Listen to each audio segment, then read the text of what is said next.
자, 내용. 그럼 광무개혁에 추구했던 내용. 일단은 군사 부분에 있어서의 어떤 개혁들. 그 다음에 경제 부분에 있어 가지고 개혁들.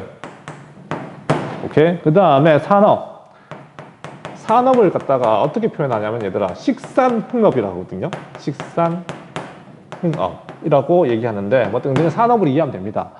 자, 일단은 보니까 그 이전에 갑신정변도 그랬고 갑오개혁도 그랬고 가장 미약했던 게 뭐냐면 군사기술의 강화야. 군사력의 강화였어. 근데 대한제국은 특히 이 부분에 있어가 좀 굉장히 좀 괄목할 만한 그런 부분을 보여줘요. 황제가 죽기 이상하지만 좀 자기 목숨이 되게 위험할 뻔했잖아요. 이해됩니까? 그래서 일단은 모든 군권을 갖다가 자기가 더 틀어줘요. 알겠습니까? 우리나라 국방부 장관이 있잖아, 맞지?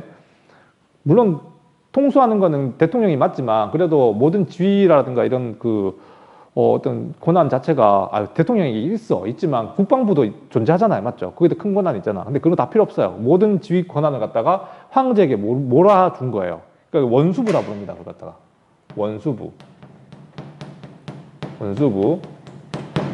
원수부를 설치해요. 일종의 그냥 황제가 최고 국가 통치 군복 입고 딱 등장하는 거지. 알겠습니까? 너네 우리 대한제국 시절에 보면 고종 황제가 군복 입고 나와요. 그러니까 국군 통수권자로서 나오는 거죠. 그러니까 원수부 설치하고 그 산하에 친위대라든가 말이 이렇게 꼴입니까? 지금 사실 이 월요일인데 내가 지금 4월 지금 찍고 있는 게 5일이거든요. 지금 쉬는 시간 없이 계속 찍고 있어요.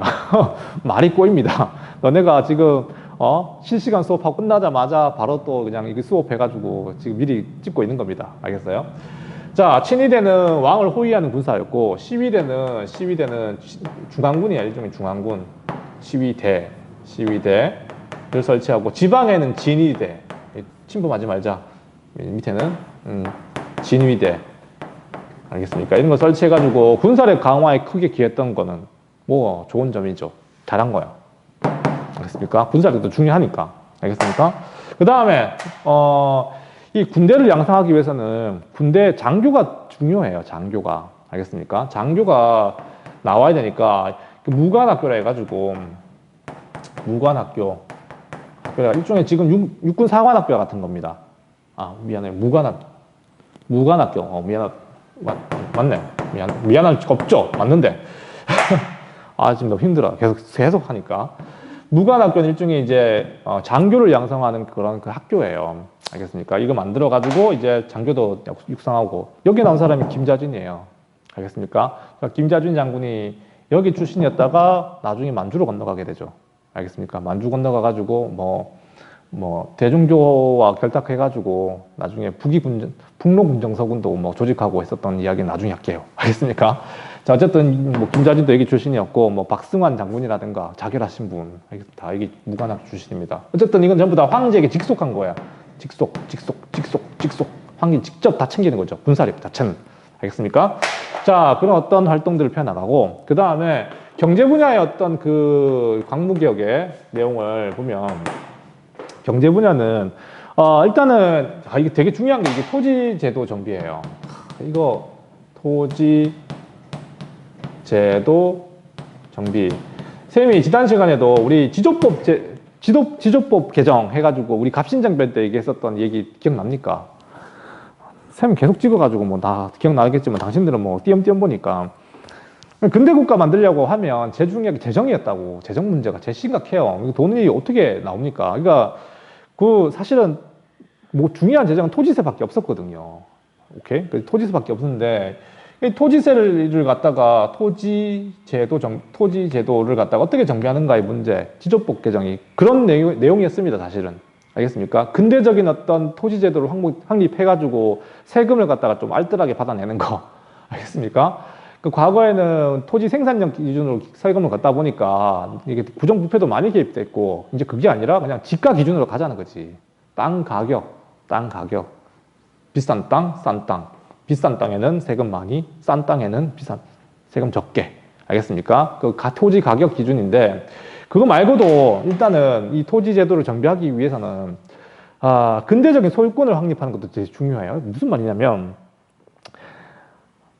토지 제도라고 하는 게, 얘들아, 이게 토지가 매매가 되지 않으면, 물론 조선시대도 매매가 가능했던 건 맞는데, 토지 등록이 돼가지고 이거 매매가 되려면은 국가가 이 토지권을 갖다가 정확하게 만들어줘야 돼요. 다시 말하면 이게 내 거라고 하는 건 정확한 어떤 보증가 필요해야지 내가 이걸 2억 주고 사든지 뭐 할 거 아닙니까? 알겠습니까? 이게 내 거야 라고 내가 혼자 이렇게 주장하면 누가 이걸 가지고 가서 이거 샀냐고. 토지 대장, 토지 문서를 갖다가. 맞지? 그러니까 이런 토지 대장을 갖다가 발급하는 일이 중요해요. 알겠습니까? 왜냐하면 그게 돼야 땅을 모아서 무슨 대자본도 등장하고 또는 땅을 팔아가지고 그걸 팔아가지고 자본가가 되기도 하고 하는 거거든. 이해됩니까? 그러니까 어쨌든 토지제도가 굉장히 중요한 건데 이 사업을 갖다가 했던 걸 갖다가 우리는 양전사업이라고 불러요. 양전 그 다음에 땡땡사업 지게사업이라고 불러요. 양전사업과 지게사업이라고 불러요. 자, 이게 무슨 말이냐면 얘들아, 양전은 말 그대로 토지제도를 정비하려면 늘 그래. 토지제도 정비하려면 토지 측량부터 해야 됩니다. 알겠습니까? 뭘 어떻게 하든 간에 토지가 정확하게 파악이 돼야 될 거 아니야.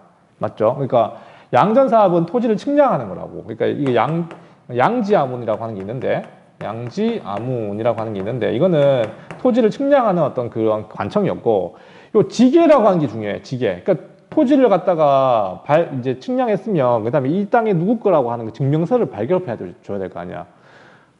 그렇거든요. 알겠습니까? 토지를 사고 팔려면 그런 증명서가 중요해요. 당신들은 땅 사본 적이 없잖아. 맞죠? 그러니까 지게를 발급하는 것 갖다가 지게사업이라고. 지게아문에서 그걸 발급했어요. 지게아문.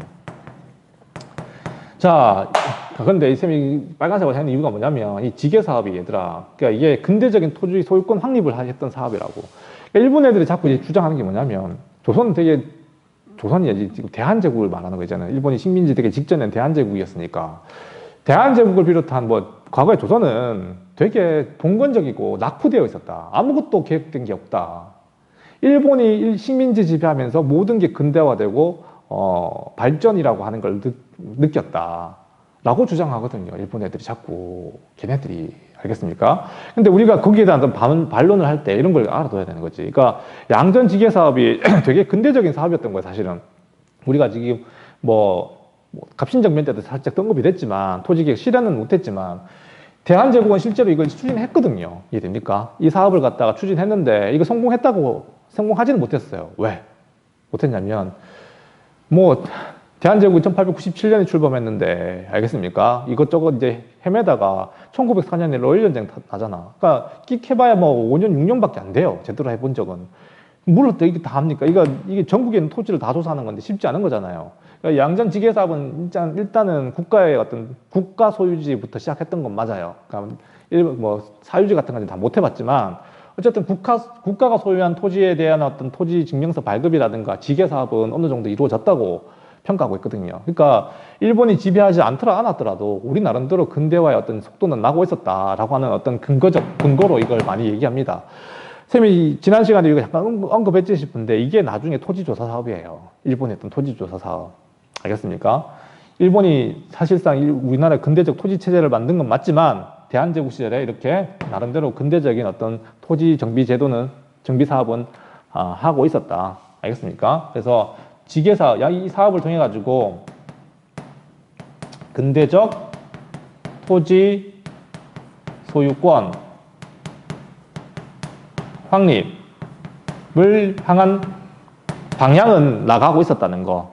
알겠습니까? 기억해 둡시다. 양전 지게사업, 특히 지게가 뭔지는 잘 기억해 둡시다.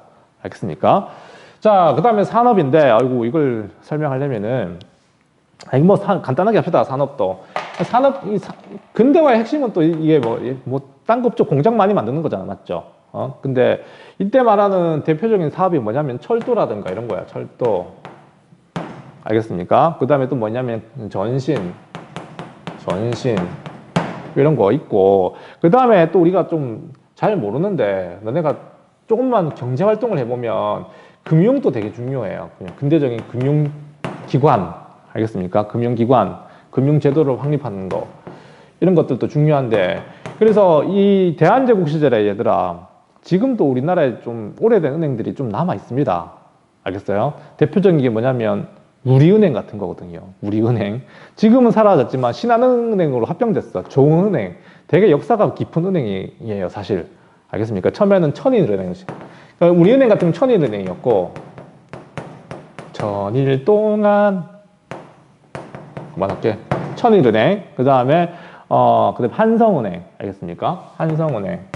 이런 어떤 은행들도 만들어졌었어요. 알겠습니까? 근데 나중에 러일 전쟁 나고 난 뒤에 우리 기억나는지 모르겠지만 제1차 한일협약 알겠습니까? 제1차 한일협약 때 고문 정치라고 너네 배우게 될 거예요. 그때 재정 고문으로 왔던 메가다 우리나라 화폐 다 없애버렸죠. 알겠습니까? 뭐 없어졌죠. 뭐 어떡합니까? 화폐를 없애버렸던데 일본 제1은행권으로 그냥 유통시켜버리거든요. 그러니까 그때부터 뭐 우리나라 상권은 다 금융제도는 붕괴되지만 어쨌든 나름대로 어떤 금융제도 확립이라든가 철도 현대화 전신도 이때 대한제국 때 우리나라 철도 말고 그 전신 뭐라 그러나 그거 가끔 생각나는 전차 야 우리 도쿄보다 우리나라가 전차가 더 빨리 다녔습니다. 나중에 모르죠. 알겠습니까? 우리나라의 전차가 더 빨리 도쿄보다 더 빨리 들어왔었어요. 전기로 가는 전차 지금 지하철이잖아, 그거. 그때는 전차였거든요. 첨벙첨벙 가는 거 있잖아. 그거 막, 청량리까지 막 다니고, 되게 근대화 속도는 되게 엄청났습니다. 대한제국이. 뭐 이권 다 팔아먹었지만, 어쨌든 간에, 나름대로 서울의 어떤 변화의 속도는 되게 빨랐던 걸로 기억하고 있습니다.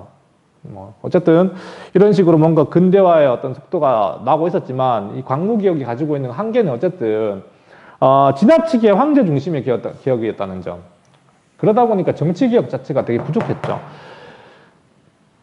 나라가 어떻게 일본으로 넘어갑니까? 국권이. 맞죠? 근데 그 넘어가는 절차가 보통 국가였다면 국회에서 막, 찬반 통과도 하고 해야 되는데 그거 안 되는 이유가 뭘까? 대한제국 자체가 국가 시스템 자체가 황제한테 모두 다 집중되어 있는데 황제가 그냥 꽝 하면 끝나는 나라였다고. 그러니까 외교권 턱 넘어가고, 그 다음에 뭐 사법권, 뭐 경찰권, 그냥 황제가 오케이 하면 다 넘어가는 그런 구조였다니까, 나라 구조 자체가. 그러니까 뭐 이걸 떠나가지고, 예를 들어, 이런 말 하고 싶어요. 나라가 힘이 강해진다는 게 단순히 그냥 군사력이 강화시키는 게 아니라 민주적 절차를 잘 만들어 놓는 게 얼마나 중요한지 설명을 하고 싶어. 민주적 절차. 절차가 별거 아닌 것 같지만, 사실 이 대한제국은 황제가 그냥 도장 찍으면 되는 나라예요, 그냥. 맞죠? 그냥 외교권 가져갈 수 있는 나라. 황제는 거부했지만 그때 당시에 했다고 하지만, 그러니까 의회가 근대적인 의회 제도가 만들어져 있고, 그 다음에 국민이 뭔가 반대 의사를 던질 수 있는 어떤 그 언론이라든가 이런 게 제대로 갖춰져 있으면 그거 나라 함부로 못 뺏어갑니다. 알겠습니까? 우리가 지금 살고 있는 이 대한민국이라고 하는 민주주의 정치 체제, 그거 괜히 그냥 만들어진 게 아니고, 그런 독재에 맞서 왔고, 그 다음에 그런 민주적 절차를 만들려고 하는 사람들이 만들어 놓은 지금의 대한민국이에요. 우리가 제도와 절차가 때로는 되게 막 불편하고 저런 것 때문에 나라가 뭐 절차 때문에 나 망했다. 뭐 진행이 안 될 수도 있겠죠. 그렇지만 그런 절차가 제대로 만들어져 있었다면 우리가 과연 국권을 갖다가 그렇게 허망하게 잃었을까 하는 생각을 해봅니다. 중요한 건 광무개혁은 됐다는 거. 대한민국 국제 있네. 어디 갔노? 있네. 대한민국 국제. 여기에 따르면 모든 고단은 전부 다 황제에게 다 있었어요. 이완용이 나쁜 게 아니라 황제가 문제죠. 고정이 문제였죠. 난 그렇게 생각합니다. 알겠습니다. 나라 판 건 이완용이 아니고 무능했다는 고종이 아니었을까. 개혁을 이 지경으로 끌고 오는 알겠습니까? 자, 어쨌든 광무개혁은 이렇게 정리하고요. 다음 시간에 다음 유튜브에서 내가 이건 어쨌든 너네가 볼 수도 있고 내가 수업에서 직접 얘기할 수도 있고 한 건데 못 봤다면 꼭 이거 보고 해야 됩니다. 시험 문제 나오는 거라서. 일본의 국권 침탈과 국권 피탈 과정. 이거 할 얘기 진짜 많은데 이거. 알겠습니까? 이거 한 에피소드 3은 넘어갈 것 같아요. 자, 이거 다음에 꼭 보세요. 다음 이어지는 내용이니까. 여기까지.